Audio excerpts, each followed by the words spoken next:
दोस्तों, कुछ ऐसा हुआ है जिसे सुनकर दुनिया के बड़े बड़े मुल्कों की रातों की नींद उड़ चुकी है। रूस ने मलेशिया के एयर शो में वो कर दिखाया जिससे न सिर्फ अमेरिका बल्कि पूरा पश्चिमी जगत हिल गया है।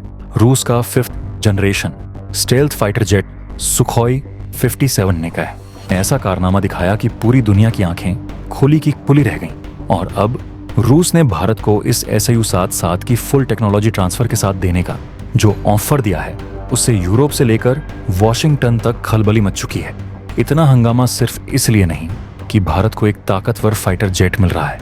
असली डर ये है कि अगर भारत में ही AS57 का निर्माण शुरू हो गया तो पश्चिमी देश अपनी हथियार इंडस्ट्री के सबसे बड़े ग्राहक को खो देंगे।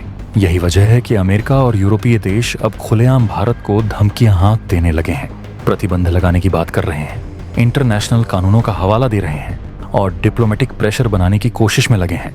लेकिन भारत अब वह नहीं रहा जो सिर्फ सुनता था।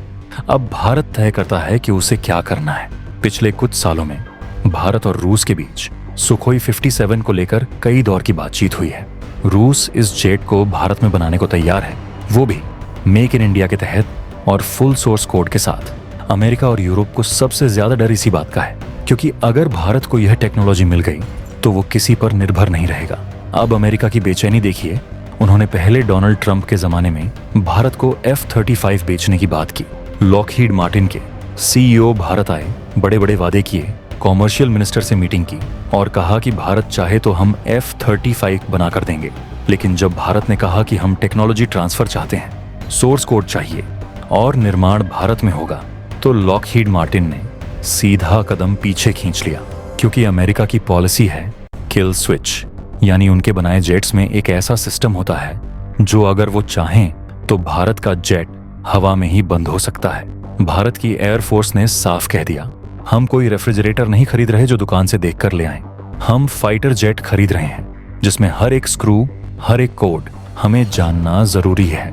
अब भारत को चाहिए कम से कम 100 से ज्यादा एडवांस फाइटर जेट्स, क्योंकि पाकिस्तान, चीन और बांग्लादेश जैसी चुनौतियां यहाँ सामने हैं।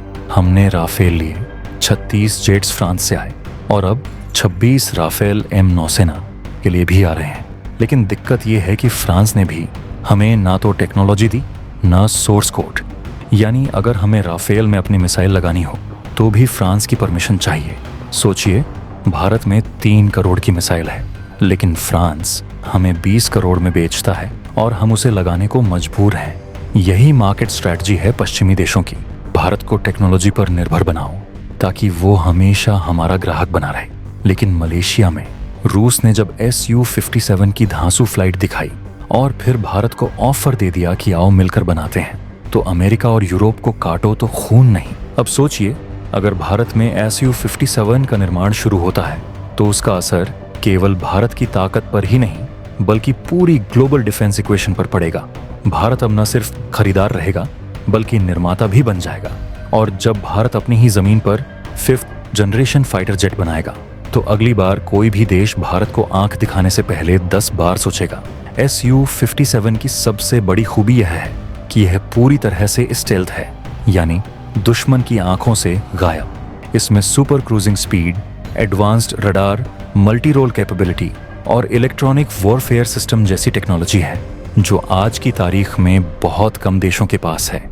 अगर ये जेट भारत में बनता है तो भारत सिर्फ एक यूजर नहीं बल्कि टेक्नोलॉजी एक्सपोर्टर भी बन सकता है। अब बात करते हैं पॉलिटिकल बैकड्रॉप की। अमेरिका और यूरोपीय देशों की असल चिंता ये है कि भारत कहीं हथियारों के ग्लोबल सप्लायर क्लब में शामिल ना हो जाए। अभी तक भारत को ग्राहक समझा जाता था, लेकिन SU-57 की डील के बाद भारत खुद सप्लायर बन जाएगा और यहीं से पूरी दुनिया का हथियारों का समीकरण बदल जाएगा। सिर्फ इतना ही नहीं, रूस के साथ टेक्नोलॉजी ट्रांसफर का ये कदम भारत के युवा इंजीनियरों और वैज्ञानिकों के लिए एक सुनहरा अवसर है। कल्पना कीजिए, DRDO और HAL जैसे संस्थान SU-57 जैसी अत्याधुनिक टेक्नोलॉजी पर काम करेंगे। इससे भारत की घरेलू तकनीकी ताकत न सिर्फ मजबूत होगी बल्कि भारत को आत्मनिर्भर बनने की दिशा में जबरदस्त धक्का मिलेगा। रूसी मीडिया की रिपोर्ट्स के मुताबिक भारत की एक टीम पहले ही रूस रवाना हो चुकी है और शुरुआती 25 या 26 SU-47 जेट्स की डील जल्द हो सकती है। रूस न सिर्फ सोर्स कोड देगा बल्कि भारत में ही फैक्ट्री लगाकर इनका निर्माण भी करेगा। यानी भारत के पास पूरी टेक्नोलॉजी होगी। अपनी मर्जी से अपग्रेड करो, अपने हथियार लगाओ, अपने अनुसार ऑपरेट करो। अब अमेरिका धमकी दे रहा है। CAATS कानून के तहत जो भी देश रूस, ईरान या उत्तर कोरिया से हथियार खरीदेगा उस पर प्रतिबंध लगाएंगे।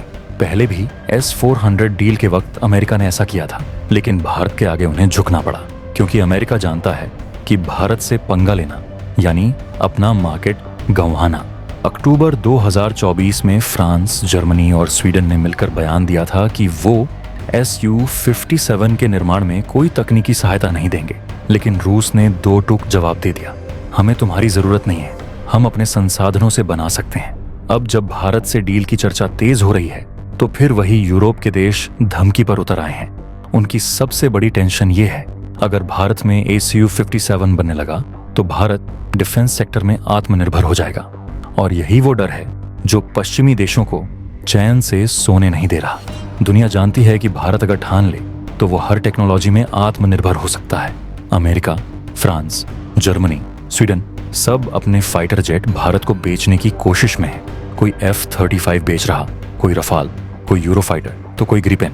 और ये सब इतने महंगे हैं कि भारत अगर 100 फाइटर जेट खरीदे तो लगभग 70 से 80 हजार करोड़ रुपए खर्च हो जाएंगे। यानी भारत एक ऐसा बाजार है जिससे ये देश कमाते हैं। अब अगर भारत रूस से Su-51 ले लेता है, वो भी टेक्नोलॉजी ट्रांसफर के साथ, तो इन सब की दुकानें बंद हो जाएंगी। यही कारण है कि ये सब मिलकर भारत को धमका रहे हैं। लेकिन असलियत ये है कि भारत अब बदल चुका है। अब भारत अपनी शर्तों पर डील करता है, न कि किसी के प्रेशर में। Su-57 अगर भारत में बनता है तो ये न सिर्फ हमारी ताकत बढ़ाएगा बल्कि भविष्य में भारत को एक ग्लोबल डिफेंस मैन्युफैक्चरिंग हब बना देगा। अब फैसला हमारे हाथ में है, क्या हम अपनी टेक्नोलॉजी खुद बनाएंगे या फिर हमेशा दूसरों के कंट्रोल में रहेंगे। दोस्तों, आपकी राय जानना बहुत जरूरी है। क्या भारत को Su-57 खरीदना चाहिए या फिर किसी भी हद तक जाकर राफेल का सोर्स कोड लेना चाहिए? कमेंट बॉक्स में बताइए। अपने विचार और वीडियो को लाइक करके शेयर कीजिए ताकि और लोग भी सच्चाई जान सकें। और ऐसे ही और देशभक्ति से भरपूर वीडियो देखने के लिए चैनल को सब्सक्राइब करके बेल आइकन दबाना मत भूलिए। जय हिंद।